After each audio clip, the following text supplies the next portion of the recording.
retiendra-t-on de l'année 2020, une année horrible qu'on a déjà envie d'oublier? Oui, mais le fléau nommé Covid a aussi permis de montrer les facettes les plus positives de l'être humain, sa capacité de résistance, sa volonté de se battre contre un ennemi commun, son inventivité et surtout un bel élan de solidarité.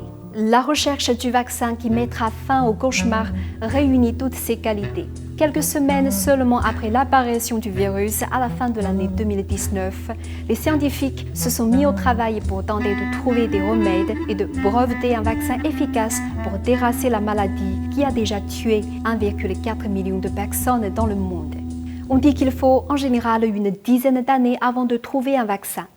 Le génome du virus a été séquencé par l'Institut Pasteur le 29 janvier, soit un mois seulement après l'apparition des premiers cas en Chine.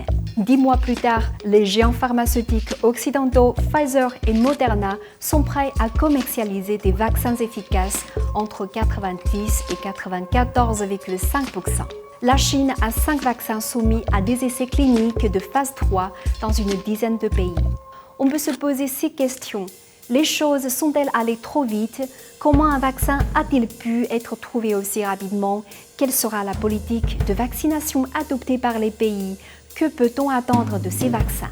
Interrogée sur la radio française RDL, la présidente de la commission technique des vaccinations à la Haute Autorité de Santé, Elisabeth Bouvet, répond en partie à ces questions concernant le calendrier de la France. La campagne de vaccination commencera début janvier 2021 et le nombre de doses disponibles étant limité pour l'instant, se déroulera en 5 étapes successives. Étape 1. Seules les personnes les plus durement touchées par la Covid, c'est-à-dire les personnes très âgées ou résidant en maison de retraite, seront vaccinées.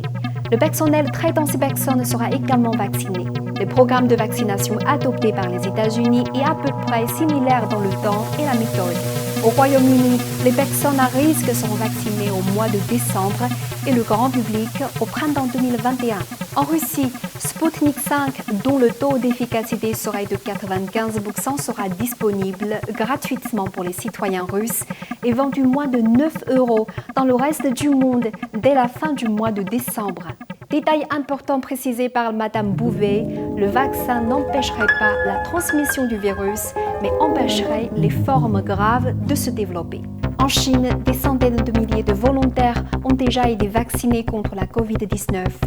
Et davantage de personnes vaccinées signifie un meilleur retour d'expérience et c'est ce qui peut donner une longueur d'avance au pays dans la course au vaccin. À lui seul, le laboratoire Sinopharm a déjà administré des doses à plus de 60 000 personnes et annonce pouvoir produire 1 million de doses par an, assurant une protection contre la Covid pendant 1 à 3 ans. Les réactions suscitées par le vaccin sont aussi variées que surprenantes. Il y a ceux qui pensent qu'il mettra un terme très rapidement à la pandémie, ce qui ne sera pas le cas puisque la vaccination des populations sera progressive. De l'autre côté, il y a les anti-vaccins les plus farouches, alimentés par les théories du complot farfelu ou par des mouvements politiques contestataires. Le chiffre est étonnant. En octobre, seuls 54% des Français disaient souhaiter se faire vacciner contre la Covid. La majorité des anti-vax sont des femmes plutôt jeunes et éduquées qui affirment qu'il n'y a pas assez de recul sur le vaccin et que son efficacité n'a pas été prouvée et qui refusent de croire les scientifiques. 2021 sera une année cruciale dans la lutte contre la Covid-19. Le vaccin est la seule promesse d'une reprise économique mondiale et plus important encore, la garantie de retrouver une vie normale.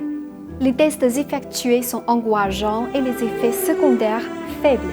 Même si le programme de vaccination mondiale prendra du temps, il faut croire en son efficacité pour parvenir à une immunité collective. Et ne pas oublier les plus démunis qui devront tous en bénéficier sans condition de ressources. 2020, année noire. 2021, année de l'espoir.